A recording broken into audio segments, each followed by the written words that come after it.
Hello everyone, welcome back to maths note channel. ఈరోజు జరిగిన TET paper 2 social studies afternoon సెక్షన్లో అడిగిన ప్రశ్నలు కొన్ని చూద్దాం. అభ్యర్థులు చెప్పిన దాని ప్రకారం చూస్తే ఎక్కువ క్వశ్చన్స్ అనేవి 8th 9th క్లాస్ నుండే ఎక్కువ వచ్చాయి. మళ్ళీ ఈ క్వశ్చన్స్ అనేవి వచ్చిన టాపిక్స్ నుండి వస్తున్నాయి. ఇంతకుముందు షిప్లలో జరిగిన టాపిక్స్ నుండి మాత్రమే క్వశ్చన్స్ రావడం జరుగుతుంది. కాబట్టి ఇవన్నీ టాపిక్స్ మీరు అన్నీ చూసుకొని వెళ్తే మార్క్స్ ఈజీగా స్కోర్ చేయొచ్చు. Start the video. కార్మిక వృద్ధులు ఏ సమాసం అవుతుంది? వృద్ధులు అయిన కార్మికులు, ఇది విశేషణ ఉత్తరపద కర్మధారయ సమాసం అవుతుంది. చూడండి, ఇంతకుముందు షిప్లలో కూడా విశేషణ ఉత్తరపద కర్మధారయం గురించి అడిగారు, అలాగే విశేషణ పూర్వపదం, వీటి గురించే ఎక్కువగా రావడం జరుగుతుంది. మావిడాకులు అనేది ఏ అలంకారం అవుతుంది? మావిడాకులు అనేది విడాకులకు సంబంధించిన, అలాగే మామిడాకులు అనేవి రెండిటికి సంబంధించిన అర్థం ఉంది కాబట్టి ఇందులో ఇది శ్లేష అలంకారం అవుతుంది. నిచ్చెలు అనే పదానికి ప్రకృతి పదం అడిగారు. నిచ్చెలుకు ప్రకృతి పదం నిత్యము. కందుకూరి వీరేశలింగం పంతులు గారి పత్రిక పేరు ఏమిటి అని అడిగారు. వివేక వర్ధిని. ఇంతకుముందు షిప్లలో కూడా పత్రికలు అడిగారు. షోయాబుల్లా ఖాన్ యొక్క పత్రిక పేరు, పివి నరసింహారావు యొక్క పత్రిక పేరు ఇలా అడగడం జరిగింది. మర్తుడు అనే పదానికి అర్థం శత్రువు అవుతుంది. కులం నానర్థాలు ఏమి అడిగారు. కులం యొక్క నానర్థాలు వంశం, జాతి, శరీరం, ఊరు, ఇల్లు, దేశం, పిల్లి, నేతిపొట్ల. ఇది 7th క్లాస్ నుండి అడిగారు ఈ ప్రశ్నని. తర్వాత వృత్పత్యర్థం పయస్సును నిధిగా గలది అని వృత్పత్యం అడిగారు. పయస్సును నిధిగా గలది అంటే పయోనిధి, సముద్రం అన్నట్టు. తెలంగాణమున గడ్డిపోచ ఏ ఛందస్సు అవుతుంది? చెంపకమాల. కొందరేమో మత్తెమ్మ గురించి కూడా ప్రశ్న అడిగారు అని చెప్తున్నారు, కొందరు చెంపకమాల గురించి అని చెప్పారు. జయంతి ప్లస్ ఉత్సవం అనేది ఏ సంధి అవుతుందని అడిగారు. జయంతి ప్లస్ ఉత్సవం జయంత్యుత్సవం, ఇది యనాదేశ సంధి అవుతుంది. యనాదేశ సంధి గురించి కూడా క్వశ్చన్స్ రిపీట్ అయ్యాయి. నిన్నటి దాంట్లో కూడా యనాదేశ సంధి గురించి క్వశ్చన్ రావడం జరిగింది, అభ్యర్థులు గమనించగలరు. అంజద్ రుబాయిలు అను నవలను అనువాదించింది ఎవరు అని అడిగారు. ఈ నవలను అనువాదించింది శ్యామల సదాశివ గారు.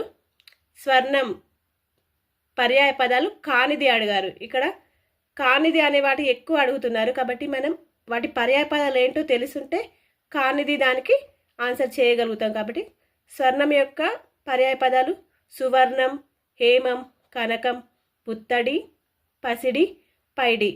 ఇవి స్వర్ణ యొక్క పర్యాయ పదాలు. అక్కడ కానిది అడిగారు కాబట్టి మనకి ఇవన్నీ తెలుసుంటే కానిది ఏదో చెప్పగలుగుతాం. పఠనీయం అనే శీర్షికతో గ్రంథాలు రాసింది ఎవరు అడిగారు. ఇరివెంటి కృష్ణమూర్తి గారు. ఇది 9th క్లాస్ సంబంధించిన క్వశ్చన్. రాక్షస జాతర అనే పాఠం ఏ ప్రక్రియకు చెందినది అడిగారు. ఇది దీర్ఘ కవిత ప్రక్రియకు చెందినది. అలాగే ప్రబంధంలోని వర్ణాలు ఎన్ని అడిగారు. ప్రబంధంలో 18 వర్ణాలు ఉంటాయి. అభ్యర్థులు పరీక్షకు వెళ్లే ముందు పేపర్ 1 వాళ్ళైనా పేపర్ 2 వాళ్ళైనా కూడా ఈ టాపిక్స్ సంబంధించిన క్వశ్చన్స్ రిలేటెడ్గానే అడుగుతున్నారు కాబట్టి ఇవే టాపిక్స్ రిలేటెడ్గా ఒక్కసారి చూసుకొని వెళ్తే మార్క్స్ అనేవి స్కోర్ చేయగలుగుతారు. అక్కడ ఆప్షన్స్ చూసి పెట్టగలుగుతాం, ఈజీగా ఉంటుంది. సైకాలజీలో చూసుకుంటే కనుక వచ్చిన టాపిక్స్ నుండి ఎక్కువగా రిపీట్ అవుతున్నాయి. అవరోధం అనే దాని నుండి తిరోగమన అవరోధం గురించి ప్రశ్న రావడం జరిగింది. అలాగే ఎరిక్సన్ వికాస దశల గురించి ప్రశ్న రావడం జరిగింది. ఆర్టీ 2009, ఎన్సిఎఫ్ 2005 నుండి, అలాగే ప్రజ్ఞ నుండి ఉద్వేగం, మూర్తిమత్వం, రక్షక తంత్రాల నుండి కూడా ప్రశ్న రావడం జరిగింది. ఇవే టాపిక్స్ నుండి రిపీట్ అవుతున్నాయి. ప్రశ్నలు వేరే కానీ అన్ని అప్లికేషన్ టైప్ వస్తున్నాయి కాబట్టి అభ్యర్థులు ఈ టాపిక్స్ని ఒక్కసారి చూసుకొని వెళ్ళగలరు. సోషల్ కంటెంట్లో చూసుకుంటే కనుక భారత నెపోలియన్ ఎవరు అని అడిగారు. భారత నెపోలియన్ అని సముద్రగుప్తుడిని అంటారు. ఇవే కరెక్ట్ సమాధానాలు అవ్వకపోయి ఉండొచ్చు, కానీ వాళ్ళు చెప్పిన ప్రశ్నలు అయితే కరెక్టే. చెప్పిన ప్రశ్నల ప్రకారం మేము ఆన్సర్స్ వెతికి ఇక్కడ చూడడం జరుగుతుంది. 1935 భారత ప్రభుత్వ చట్టం నాటి గవర్నర్ ఎవరు అని అడిగారు. అప్పటి గవర్నర్ లార్డ్ విల్లింగ్డన్. నెక్స్ట్ బ్రహ్మ సమాజం యొక్క ఉద్దేశం అడిగారు. ఈ బ్రహ్మ సమాజాన్ని రాజారాం మోహన్ రాయ్ గారు స్థాపించారు. దీని ఉద్దేశం ఏకేశ్వరోపాసన, అలాగే విగ్రహారాధనను వ్యతిరేకించడం, సతీ సహగమనం వంటి సామాజిక దురాచారాలను నిర్మూలించడం, కుల వివక్షను రూపుమాపడం అనేవి బ్రహ్మ సమాజం యొక్క ఉద్దేశాలు. నెక్స్ట్ రాజ్యాంగ ప్రవేశిక యొక్క ఆవిర్భావం గురించి కూడా ఒక ప్రశ్న రావడం జరిగింది అంటారు. నెక్స్ట్ రాజ్యాంగ సలహాదారు అని ఎవరిని అంటారు?